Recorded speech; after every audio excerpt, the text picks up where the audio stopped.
नमस्कार सभी लोग का स्वागत है। अभिनंदन। क्लास हो चुकी है स्टार्ट बहुत ही बेहतरीन तरीके से। आज का हम लोग का टॉपिक देखिए, सबसे पहले हम लोग गुरुत्वीय क्षेत्र यानी कि ग्रेविटेशनल फील्ड, उसके बाद से गुरुत्वीय क्षेत्र की तीव्रता यानी कि इंटेंसिटी ऑफ ग्रेविटेशनल फील्ड, उसके बाद से हम लोग पढ़ेंगे गुरुत्वीय त्वरण। गुरुत्वीय त्वरण में हम लोग पूरा एक्सप्लेन करेंगे पृथ्वी पर और चंद्रमा पर गुरुत्वीय त्वरण का क्या इफेक्ट और कितना उसका मान होगा। उसके बाद से हम लोग पढ़ेंगे थोड़ा सा द्रव्यमान और भार के बारे में जानेंगे, क्या होता है द्रव्यमान, क्या होता है भार। फिर गुरुत्वीय त्वरण, भूमध्य रेखा कहाँ पे अधिक होता है, गुरुत्वीय त्वरण कहाँ पे कम होता है, ये चीजों के बारे में डिस्कस करते हुए उपग्रह को इस क्लास में हम लोग पढ़ेंगे, उपग्रह तक। ठीक है, उसके बाद से एक और क्लास लेंगे जिसमें हम लोग का ग्रेविटेशनल यानी कि गुरुत्वाकर्षण चैप्टर फिनिश हो जाएगा। तो बहुत बहुत स्वागत, अभिनंदन। चलिए हम लोग क्लास को स्टार्ट करेंगे। सबसे पहले बताते हैं कि गुरुत्वीय क्षेत्र, गुरुत्वीय क्षेत्र होता क्या है। तो गुरुत्वीय क्षेत्र देखिए, किसी पिंड के चारों ओर का वह क्षेत्र, किसी पिंड के चारों ओर का वह क्षेत्र जिसमें वह अपने ऊपर गुरुत्वाकर्षण बल का अनुभव करे या फिर अनुभव कर सकता है, तो वो चारों क्षेत्र, वो चारों ओर का क्षेत्र उसका क्या होगा, गुरुत्वीय क्षेत्र कहलाएगा। जैसे सपोज दैट ये मार्कर है ना, ये मार्कर, अब देखो सपोज दैट ये इसका एरिया इतना है, मतलब कि ये इसका एरिया इतना है और इसके बीच में, इसी एरिया के बीच में इसके ऊपर गुरुत्वीय मतलब गुरुत्वाकर्षण बल का यह अनुभव कर पा रहा है। तो यही इसका जितना ये चारों ओर का क्षेत्र है जिसमें गुरुत्वाकर्षण बल का अनुभव कर रहा है, वही उसका क्या हो जाएगा, गुरुत्वीय क्षेत्र हो जाएगा, ग्रेविटेशनल फील्ड हो जाएगा। ठीक है, तो गुरुत्वीय क्षेत्र को उम्मीद करता हूं कि सब लोग अच्छे से समझ गए होंगे। अब हम लोग गुरुत्वीय क्षेत्र की तीव्रता यानी कि इंटेंसिटी ऑफ ग्रेविटेशनल फील्ड के बारे में जानते हैं। तो इंटेंसिटी ऑफ ग्रेविटेशनल फील्ड क्या कहता है कि किसी पिंड के गुरुत्वीय क्षेत्र में किसी बिंदु पर स्थित एकांक द्रव्यमान वाले पिंड पर कार्यरत बल की मात्रा, एकांक द्रव्यमान वाले पिंड पर कार्यरत बल की मात्रा उस पिंड का गुरुत्वीय क्षेत्र की तीव्रता कहलाती है। गुरुत्वीय क्षेत्र की तीव्रता कहलाती है। और गुरुत्वीय क्षेत्र की तीव्रता को हम लोग किससे डिनोट कर सकते हैं, तो इसको हम लोग डिनोट करते हैं आई से, आई से डिनोट करते हैं। और आई का मतलब कि देखो, गुरुत्वीय क्षेत्र की तीव्रता, अगर फॉर्मूला की बात की जाए तो गुरुत्वीय क्षेत्र की तीव्रता हो जाएगा गुरुत्वीय क्षेत्र में स्थित पिंड पर आरोपित बल, गुरुत्वीय क्षेत्र पर में स्थित पिंड पर आरोपित बल अपॉन मतलब कि बटे पिंड का द्रव्यमान, पिंड का द्रव्यमान, यानी कि हम लोग कह सकते हैं I equals to F upon में M। F क्या है, पिंड पर आरोपित बल, किस पिंड पर, जो गुरुत्वीय क्षेत्र के भीतर है, और M मतलब कि उस पिंड का द्रव्यमान, उस पिंड का द्रव्यमान, और इसका मात्रक हो जाएगा न्यूटन प्रति, एक सेकेंड, न्यूटन प्रति मीटर, आई थिंक न्यूटन प्रति, इसका बल का मात्रक न्यूटन और इसका हो जाएगा किलोग्राम, तो न्यूटन प्रति किलोग्राम। ठीक है, इसको याद रखिए। ठीक है, अब देखिए आप लोगों को एक चीज पता होना चाहिए, एक चीज को पता होना चाहिए कि F इक्वल्स टू क्या होता है। F इक्वल्स टू, देखिए हम लोगों ने पिछली क्लास में पढ़ा था F equals to G M upon का आर स्क्वायर पढ़ा था। अगर हम F इक्वल्स टू यहाँ पे आई एम ले, F इक्वल्स टू या फिर आई F अपॉन एम की जगह पर, F अपॉन एम की जगह पर हम लोग I लिख सकते हैं। तो इस वाले m को हम इधर भेज दिए अगर, तो F upon m equals to G M upon R square होगा, G M upon R square होगा। और इस F अपॉन m को हम लोग इस फॉर्मूले से क्या लिख सकते हैं, I लिख सकते हैं। तो I इक्वल्स टू क्या हो जाएगा, जी एम अपॉन में आर स्क्वायर, एक फॉर्मूला ये हो जाएगा।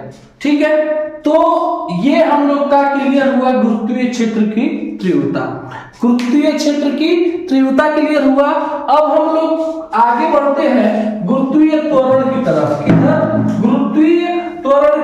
बढ़ते हैं, ये दो टॉपिक क्लियर, हम इस दो टॉपिक को आराम से मिटा देते हैं।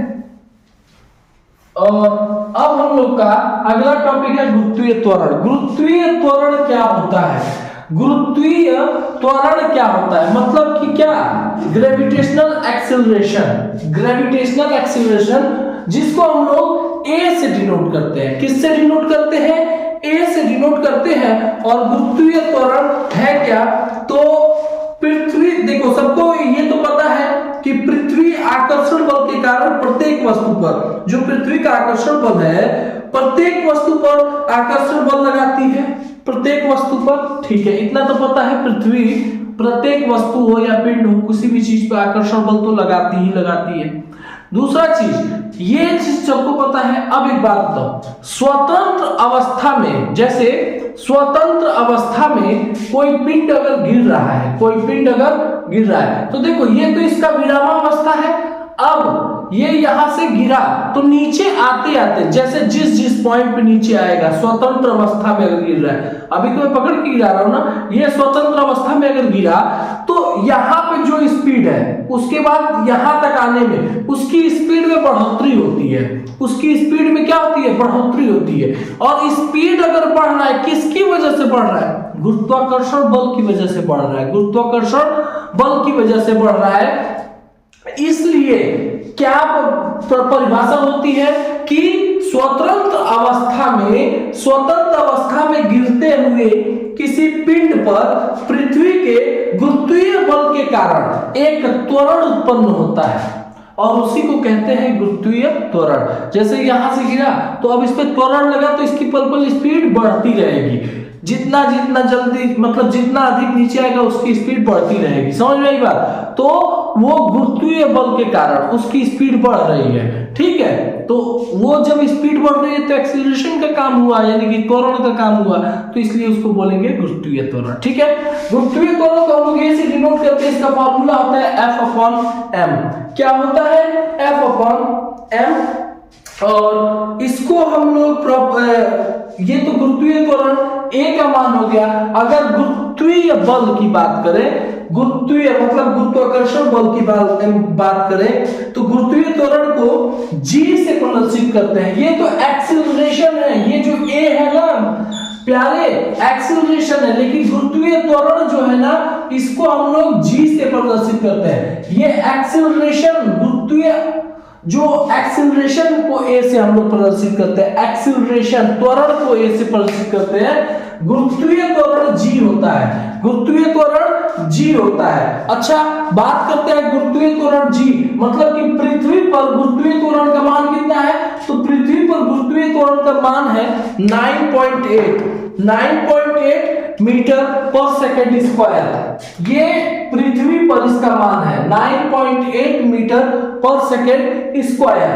चंद्रमा पर यही गुरुत्वाकर्षण बल, यही गुरुत्वीय त्वरण चंद्रमा पर पृथ्वी का जितना भी है उसका 1/6 गुना, यानी कि 16.66% हो जाता है। पृथ्वी की अपेक्षा 16.66% हो जाता है, यानी कि 1/6 गुना हो जाता है, जिसका मान कितना है? 1.625 मीटर पर सेकंड स्क्वायर। मीटर पर सेकंड स्क्वायर यह चंद्रमा पर गुरुत्वीय त्वरण जी का मान है। ठीक है, अब ये हमारा टॉपिक हुआ क्लियर। अब बात करते हैं द्रव्यमान, और उसके बाद बात करेंगे भार की। द्रव्यमान क्या होता है? द्रव्यमान को हम लोग इंग्लिश में क्या बोलते हैं? द्रव्यमान को इंग्लिश में बोलते हैं मास। क्या बोलते हैं? मास। ठीक है, अब मास की डेफिनेशन के बारे में अगर बात की जाए, तो मास का डेफिनेशन यानी कि द्रव्यमान का डेफिनेशन क्या होगा? तो किसी पिंड या कण में उपस्थित पदार्थ की मात्रा, किसी पिंड या किसी भी वस्तु में उपस्थित पदार्थ की मात्रा को ही उसका द्रव्यमान कहते हैं। पदार्थ की मात्रा को ही द्रव्यमान कहते हैं। और द्रव्यमान को हम लोग किससे डिनोट करते हैं? इसको m से डिनोट करते हैं। इसका SI यूनिट किलोग्राम हो जाएगा। ठीक है, अब देखो द्रव्यमान किसी पदार्थ का आधारभूत गुण है। यह एक आधारभूत गुण है और यह एक भौतिक राशि है। द्रव्यमान किसी भी पदार्थ का आधारभूत गुण है। यहां से आप लोगों का क्वेश्चन बन सकता है कि द्रव्यमान किसी भी पदार्थ का कौन सा गुण है, तो आप लोगों से वो क्वेश्चन में आप ऑप्शन में दे देगा और एक ऑप्शन में रहेगा आधारभूत गुण, तो आप लोग उस पर मार दीजिएगा क्लिक और बिल्कुल भी कंफ्यूज होने की जरूरत नहीं है। द्रव्यमान यह एक अदिश राशि है और इसका SI यूनिट किलोग्राम होता है, ये आप लोग अच्छे से याद रखेंगे। ठीक है, भार। अब बात करते हैं भार की। बात करते हैं किसका? भार की, जिसको हम लोग W से डिनोट करते हैं, जिसको हम लोग W से डिनोट करते हैं। और द्रव्यमान और भार में डिफरेंस क्या है ये अभी मैं आप लोग को बताऊंगा। W से डिनोट किसको करते हैं? वेट यानी कि भार को डिनोट करते हैं। और इसका डेफिनेशन, किसी वस्तु का भार, किसी वस्तु का भार उस वस्तु के द्रव्यमान m, उस वस्तु के द्रव्यमान m और त्वरण g के मल्टीप्लिकेशन यानी कि गुणनफल के बराबर होता है। ठीक है, यानी कि नॉर्मली कह सकते हैं किसी वस्तु का भार उस वस्तु के द्रव्यमान तथा पृथ्वी के गुरुत्वीय त्वरण g के गुणनफल के बराबर होता है। ठीक है, इसको W से प्रदर्शित करते हैं और W equals to M into G हो जाएगा।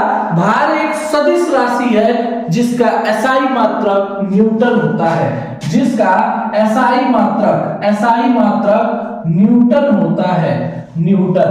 ठीक है, न्यूटन होता है, ये आप लोग अच्छे से याद रखेंगे। ठीक है, और ये आप लोग एक चीज रखिएगा कि पृथ्वी के केंद्र पर गुरुत्वीय त्वरण G का मान 0 होता है। अगर मान लो कि ये आप लोगों की पृथ्वी है, ये आप लोगों की थोड़ी सी चपटी आकार की है और ये इसका केंद्र है, तो केंद्र पर ये जो केंद्र है ना, केंद्र पर ये सेंटर पॉइंट पृथ्वी के केंद्र पर गुरुत्वीय त्वरण G का मान 0 होता है। गुरुत्वीय त्वरण G का मान 0 होता है। ठीक है ना, इसको अच्छे से याद रखिएगा, बहुत मेन पॉइंट है। क्वेश्चन कैसे बनेगा कि गुरुत्वीय त्वरण G का मान कहां पर 0 होता है? ऑप्शन में कैसे देगा? ध्रुवों पर, भूमध्य रेखा पर, उसके केंद्र पर, या फिर चौथा ऑप्शन इनमें से कोई नहीं। तो आप लोग को पता रहेगा तभी तो कहोगे कि पृथ्वी के केंद्र पर गुरुत्वीय त्वरण G का मान 0 होता है। ठीक है, अब बात करते हैं, ये तो हम लोगों ने मास भार का पढ़ लिया। गुरुत्वीय त्वरण का मान सबसे अधिक, सबसे कम या फिर अधिकतम न्यूनतम कहां होता है? अधिकतम न्यूनतम कहां होता है? तो याद रखेंगे कि भूमध्य रेखा पर जो आप लोगों का गुरुत्वीय त्वरण है, भूमध्य रेखा पर न्यूनतम होता है। क्या? भूमध्य रेखा पर न्यूनतम होता है, मिनिमम होता है, मिनिमम होता है। ठीक है, गुरुत्वीय त्वरण का मान भूमध्य रेखा पर मिनिमम होता है, न्यूनतम होता है। ठीक है, कहां पे अधिक होता है? कहां पे अधिक होता है? तो पृथ्वी पर। देखो, भूमध्य रेखा पर यह न्यूनतम होता है। ठीक है, भूमध्य रेखा पर न्यूनतम होता है और यहां पे ध्रुवों कर लो, और ध्रुवों पर क्या होता है? ध्रुवों पर अधिकतम होता है, ध्रुवों पर अधिकतम होता है। ठीक है, मैक्सिमम होता है। गुरुत्वीय त्वरण का मान भूमध्य रेखा पर न्यूनतम यानी कि मिनिमम होता है और गुरुत्वीय त्वरण का मान ध्रुवों पर यानी कि अधिकतम यानी कि मैक्सिमम होता है। ठीक है, अच्छा, ये तो न्यूनतम और अधिकतम जान के, सर्वाधिक कहां होता है? सर्वाधिक कहां होता है? तो गुरुत्वीय त्वरण G का मान सर्वाधिक कहां पे होगा? सर्वाधिक, तो सर्वाधिक होगा पृथ्वी के तल पर, पृथ्वी के तल पर यह सर्वाधिक होगा। गुरुत्वीय त्वरण पृथ्वी के तल पर सर्वाधिक होगा। आप देखिए बहुत ही कंफ्यूजन वाला, बहुत ही कंफ्यूजन बहुत लोगों को कहेगा कि सर अधिकतम और सर्वाधिक में क्या अंतर क्या है। अधिकतम और सर्वाधिक में, सर्वाधिक मतलब सबसे अधिक, मतलब उससे अधिक हो ही नहीं सकता है। अधिकतम मतलब कि अधिक ज्यादा से ज्यादा वाला सीन यहां पे आ जाएगा अधिकतम में, और सर्वाधिक मतलब सबसे अधिक। ठीक है, तो ध्रुवों पर देखिए क्वेश्चन को आप लोग ध्यान से देखिए। अगर क्वेश्चन में पूछेगा गुरुत्वीय त्वरण जी का मान अधिकतम कहां होता है तो आप कहोगे ध्रुवों पर, न्यूनतम कहां होता है तो भूमध्य रेखा पर। और अगर पूछ लिया कि सर्वाधिक कहां पे होता है, सर्वाधिक, तो सर्वाधिक कहां पे होता है, सर्वाधिक होता है ध्रुव, अरे सर्वाधिक कहां होता है, पृथ्वी के तल पर, पृथ्वी के तल पर। ये आप लोगों को अच्छे से पता होना चाहिए। ठीक है, क्लियर हो गया, ये कंफ्यूज नहीं होना है थोड़ा भी। अब हम लोग बात करेंगे उपग्रह क्या होता है। उपग्रह, उपग्रह के बारे में हम लोग पढ़ेंगे। उपग्रह वे खगोलीय पिंड जो सौर मंडल में आकाशीय पिंड या फिर ग्रहों की परिक्रमा करते हैं। वे खगोलीय पिंड जो कि सौर मंडल में या आकाशीय पिंडों यानी कि ग्रहों की परिक्रमा करते हैं, उन्हीं को उपग्रह यानी कि सैटेलाइट बोला जाता है। तो ऐसे नॉर्मली भी बोलते हैं कि ग्रहों की परिक्रमा करने वाले खगोलीय पिंडों को उपग्रह कहा जाता है यानी कि सैटेलाइट कहा जाता है। ठीक है, और ये तो सैटेलाइट हो गए। अब दूसरा क्या, जो खगोलीय पिंड पृथ्वी की परिक्रमा करते हैं। किसकी, पृथ्वी की परिक्रमा यानी कि पृथ्वी के चारों ओर परिक्रमा करते हैं, उसे क्या कहा जाता है, उसे भू उपग्रह यानी कि अर्थ सैटेलाइट कहा जाता है, अर्थ सैटेलाइट कहा जाता है। ठीक है, उपग्रह उसी प्रकार परिक्रमा करते हैं जिस प्रकार ग्रह सूर्य की परिक्रमा करते हैं। ठीक है ना, जैसे ग्रह क्या है, ग्रह वो होते हैं जो सूर्य की परिक्रमा करते हैं। उपग्रह देखो सूर्य बीच में है, जैसे ये देखो यहाँ पे सपोज दैट यहाँ पे ये क्या है, सूर्य है, और ग्रह मान लो ये ग्रह है तो ऐसे ऐसे परिक्रमा कर रहा है गोल। अब इस ग्रह का जो उपग्रह होगा ना वो इसको ऐसे, समझ में आई बात, जैसे सूर्य की परिक्रमा जो कर रहा है वो हो गया ग्रह, और ग्रह की जो परिक्रमा मान लो ये पिंड कर रहा है तो ये हो गया उपग्रह। ठीक है, उपग्रह। ओके, क्लियर है ना। तो सूर्य की गोल परिक्रमा करेगा जो भी वो ग्रह होगा, और ग्रह की जो परिक्रमा करेगा वो क्या होगा, उपग्रह होगा। और पृथ्वी ग्रह की जो परिक्रमा करेगा उसको क्या बोलेंगे, उसको भूपग्रह बोलेंगे।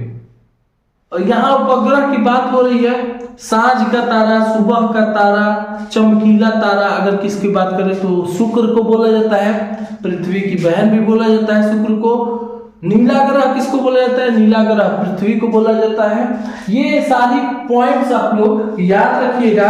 उपग्रह कितने प्रकार के होते हैं, उपग्रह टोटल 2 टाइप के होते हैं। 2 टाइप्स के होते हैं, कौन कौन से, एक होते हैं प्राकृतिक उपग्रह और एक होते हैं कृत्रिम उपग्रह, natural and artificial. Natural and artificial जो भी है उसके टाइप्स को हम लोग अगली क्लास में डिस्कस करेंगे। तब तक आप लोग वीडियो अच्छी लगी है लाइक कर दो, शेयर कर दो, और ज्यादा से ज्यादा संख्या में आप लोग शेयर कीजिए, सब्सक्राइब कर लीजिए, चैनल को फॉलो कर लीजिए। बहुत बहुत धन्यवाद आप सभी का क्लास में जुड़ने के लिए। अगली क्लास में हम लोग उपग्रह के प्रकार से स्टार्ट करेंगे, और छोटे छोटे पॉइंट्स जो बचे हैं ग्रहों के संबंधी केपलर का जो नियम है, वो अंतरिक्ष यान की भारहीनता के बारे में पढ़ते हुए, और सारे केपलर के जो तीनों वेग उसको अच्छे से डिस्कस करते हुए, तथा सबसे इंपॉर्टेंट पॉइंट इस मतलब उस क्लास का रहेगा पलायन वेग। पलायन वेग के बारे में हम लोग पढ़ेंगे, जिसको हम लोग कहते हैं एस्केप वेलोसिटी। वो हम लोग के अगले क्लास में होगा। तो बहुत बहुत धन्यवाद, मिलेंगे आप सभी से अगली क्लास में। शेयर कर दीजिए। धन्यवाद। जय हिंद, जय भारत। आप सभी का दिन शुभ हो। Thank you, have a nice day. Thank you.